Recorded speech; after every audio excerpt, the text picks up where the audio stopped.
We begin close to home today, where 66-year-old John Dramani Mahama has assumed office as the president of Ghana, following his victory in the country's presidential election in December.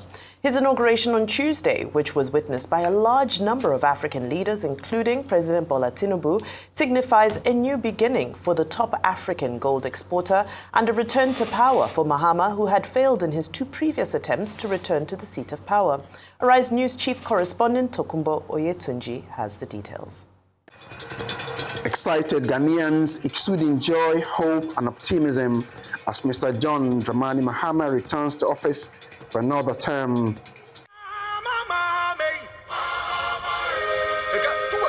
The excitement is quite understandable. Mahama had made two failed attempts since getting kicked out of office in 2016 by the same party that eventually defeated in the December 7, 2024 elections. Now, his return is seen by many as the solution to the change that they seek in the country with huge social discontents. The turnout at the Accra Black Star Square with elated flag-waving citizens is impressive as the protocols of swearing in the new leader commences first with the oath of allegiance and office on the country's first female vice president. Opoku Ajiman, do in the name of the Almighty God swear. And then the man of the moment. I, John Dramani Mahama, do in the name of the Almighty God swear. Mahama scored 56% of the total vote cast in the election to defeat incumbent vice president of the National Patriotic Party, Mahmoud Bawumia, who scored 41% of the votes. And Mr. Mahama sure understands the enormity of the task ahead. While Ghanaians take great pride in our thriving democracy, they are deeply dissatisfied with the quality of governance over the years and have openly voiced that dissatisfaction through the decisive actions that they undertake at the elections. Our people also understand that democracy is not just a token adorned with periodic elections followed by pomp and pageantry with the establishment of a new government. They expect that if democracy is celebrated as means of governance, then its outcomes must be more tangible and benefit them in their individual lives. Not less than 20 African leaders and several other guests from around the world are in the crowd at the square witnessing the events. Mahama has a word for some of them on his plans. Now more than ever before, we need to strengthen our ties with our neighbors to ensure that we're working together to keep our sub-region safe. We stand in solidarity and work in alliance with all our neighbors in the sub-region.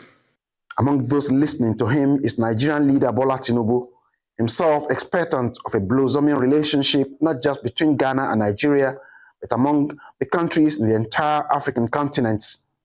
Your accession to the power should also mark a new and invigorating momentum in pursuing sub-regional and integration and progress. We can tackle our people's most pressing problem of poverty, youth unemployment, instability, insurgency, and many other problems hampering our desired progress. The new Ghanaian leader already has his job well cut out for him and will be expected to hit the ground running in tackling some of the worst socioeconomic challenges to hit the African top gold exporter and the world's second cocoa producer. Tokumbo Oyetunji, Arise News. Such an iconic moment and such a beautiful ceremony yesterday in Accra, Ghana, as we usher in the second tenure of President John Mahama. Second tenure after 8 years, after 2 failed election attempts. He's come back based on what a number of Ghanaians have termed a mismanagement of the economy by the John Akufo-Addo administration. Now, congratulations to the recently sworn-in president of Ghana, and also I don't know if I should say congratulations with a mixture of all the best good luck in ensuring that he's able to bring back out of the brink of economic crisis the Ghanaian economy. But I think very importantly, let me start on the softer side. Already, Mr. Oyetunji had talked about the number of leaders who were present there, led by our very own President Bola Ahmed Tinubu, who also was a special guest of honor. Recall that only a few weeks back, the president-elect at the time had come to Nigeria for a visit and shared how he enjoyed a close brotherly relationship with the president, which he also highlighted yesterday during his speech. But I think very importantly, when the president spoke, that's Nigeria's president, because, of course, yesterday there was a mix as to whose president he really was, whether it was Nigeria or Ghana, or perhaps like Trump, they want to add Ghana as the 37th state of Nigeria. I don't think they like that, but just that's on a lighter note. But seriously, though, the president shared about some of the things that we share in common with our brothers, Ghana, whom we have enjoyed a long-running relationship with. But also, I think it's also important that we also share some challenges with the nation. And both presidents might perhaps see it as important to share notes on the way forward, the best way forward for bringing an economy out of the abyss that it currently is. During the elections, President Mahama had run on the promise to Ghanaians that he was going to deal with the economic challenges, which include high inflation rate, the debt, high unemployment rate, which is, again, almost very similar to what it is that Nigeria is currently facing. But what a lot of people are quite hopeful for is that his party has a 2/3 majority in parliament, meaning that he's able to have a good support from the parliamentary members in some of the tough reforms and policies that he might have to introduce as a way to bring back the Ghanaian economy from the brink of collapse. Like Tokunbo Oyetunji mentioned, Ghana is the highest gold exporter on the African continent, second largest cocoa exporter in the world. The same kind of challenges that face many African countries, rich in resources, but bad leadership and bad management throws the economy into distress.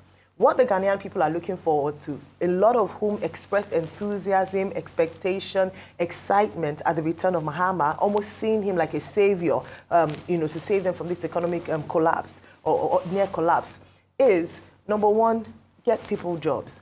And part of the speech, part of the promises he reiterated, part of his campaign promises to say that he was going to focus on agriculture, agribusiness to provide jobs and also shore up the economy. Ghanaians will be looking forward to that. Also, in terms of the debt servicing, remember the IMF loan, power infrastructure, some of the challenges that he's going to have to tackle. So it's great and congratulations for him that he's come back into power. But I think most importantly for many people, many Ghanaians who have congratulated him and celebrated him is to see how in a very short while, because he must learn from the Nigerian example that people are going to be very impatient. And so he would not be able to rely on the excuse that, oh, I inherited a very bad economy. He knew what he was getting into. So a lot of people would be expecting some kind of, a lot of action on his part when it comes to.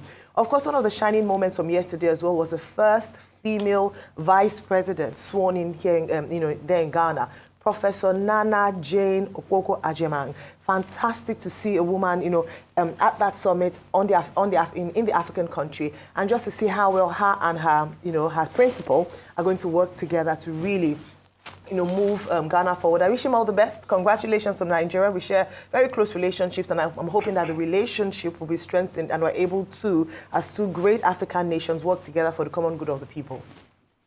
Okay, I've written 2 columns on this subject. My capacity as a public intellectual on the back page of this newspaper. On December 10, I wrote Ghana, Mahama's Return, which was my first review of the electoral process in Ghana and lessons that other persons, other countries could learn from that experience. Yesterday, I wrote a column titled A New Beginning for Ghana, in which I did a preview of the return of John Dramani Mahama as president of Ghana. But the main subject now was the event that took place thereafter yesterday, and I would like to concentrate on some of the emerging highlights. The first is the fact that Nigeria was well represented at that event. The president, Bola Ahmed Tinubu, was there. Former presidents Obasanjo, Olusegun Obasanjo, and also President Goodluck Jonathan were also there. At least 10 governors from Nigeria were also there, at that event, from Delta, from Osun, from where else again? Plateau, Taraba, Zamfara, and the Minister of State for Foreign Affairs was there. It was an impressive Nigerian delegation. The governor of Lagos State was also there, Governor Babajide Sanwo-Olu. Now, in the course of his speech, President Tinubu had been invited as special guest of honor. Talked about the brotherhood between Nigeria and Ghana. He even referred to President Mahama as his brother, and that they have a personal relationship.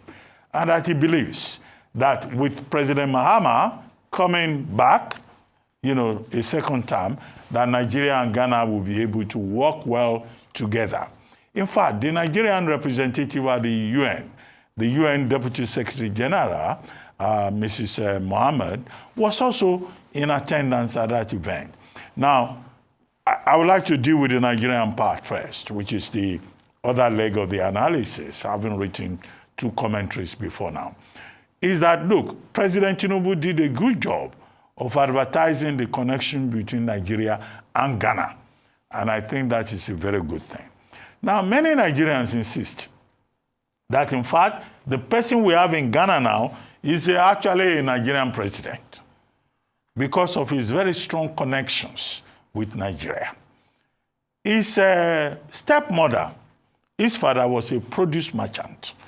His stepmother is a woman from Ofa, Alaja Rabiat Balogun, from the Balogun line in Ofa Kingdom. And President Mahama, who has now returned as president of Nigeria, is the Ato Olashe of Ofa Kingdom, which is something that has become prophetic. That, look, this is a man who is good for high position. So the celebration was not just in Accra, Ghana yesterday. It was not just the NDC, party members donning themselves in red, black, and white, and, green colors of the National Democratic Congress. There was also celebration in Ofa, in Nigeria. So the Nigerian representation is, well advised. And I think that our Nigerian delegation did a good job of representing us well to say that Ghana and Nigeria share a lot in common, as President Tinubu pointed out in his commentary. And he did some historical thing, throwing back to Nkrumah and all of that. So a good outing for President Mahama, a good outing for Nigeria, a good outing for the people of our kingdom. And we hope that this will translate into better relations between the 2 countries. Now, let me go to President Mahama. He was president 2012 to 2016. He lost the election in 2016. He lost the election in 2020, but he was determined.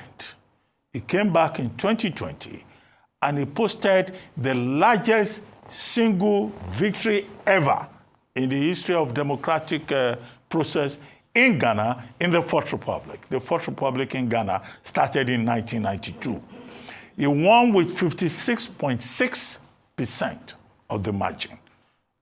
His closest rival, Mahamudu Bawumia of the MPP, won by 41-point-something percent. That in itself was historic. What was the trigger for the people lining up behind the NDC and President Mahama? The economy. And this should be a lesson to other African leaders. President Akufo-Addo completed 2 terms, but the major problem that he had is that he's leaving behind a Ghana where inflation in 2022 was over 50%. In the last 2 years has been over 20%. Unemployment is over 20%. Ghana is having a debt overhang of over $3 billion dollars with the International Monetary Fund. There is corruption in the mining sector. In 2022, they discovered oil mines, gold mines, but all of that was mismanaged. But President Akufo-Addo means well. Nobody says no. But you can mean well, but your reform may not work well. And if your reforms do not work well, you will get the message from the people. As has been the case in Somaliland, as has been the case in Botswana, as has been the case in Senegal. So I think other African leaders should, take their cue from what has happened in Ghana.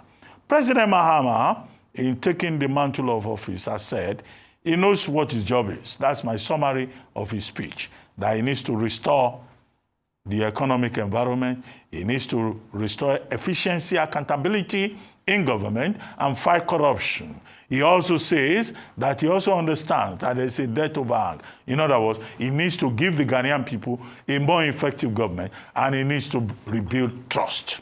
Congratulations to him, the Areato Olashi of a kingdom who has lived up to the meaning of his name. But other African leaders should take a cue from this, and President Tinubu, touched on that when he was saying, well, African leaders should stay away from external interference, where in attendance was the military ruler of Burkina Faso and also of Mali, to say that democracy can survive in Africa, unity can prosper in Africa. But there is a lot of work ahead of President Mahama, and the work starts today. Nobody is going to give him any excuses. Absolutely. That, I think, is the issue. Yes, and the work does start today, because I believe he declared that in the next 120 days, there are 26 key things that he will be executing. He has already appointed his kitchen cabinet, who are waiting to be vetted and sworn in. So he has quite literally hit the ground running. But to focus on the inauguration yesterday, I mean, for me, it was a spectacle that is a dream of any lover of Pan-Africanism. I mean, you saw presidents from Botswana, former president of South Africa, Jacob Zuma, Paul Kagame of Rwanda. You saw presidents from Liberia. You also saw former President Johnson Sirleaf from Liberia as well. It was the best of the best when it comes to African leadership over almost half of the continent's presidents. But for me, what stood out is the last point that Dr. Abati made, which is the inclusion of Captain Ibrahim Traore, who is currently the head of state of Burkina Faso. Now, of course, this is something that a lot of mainstream media is not running with, but why is it significant? It's significant because it's showing us that John Dramani Mahama is a man who is not coming to talk the talk, he's coming to walk the walk.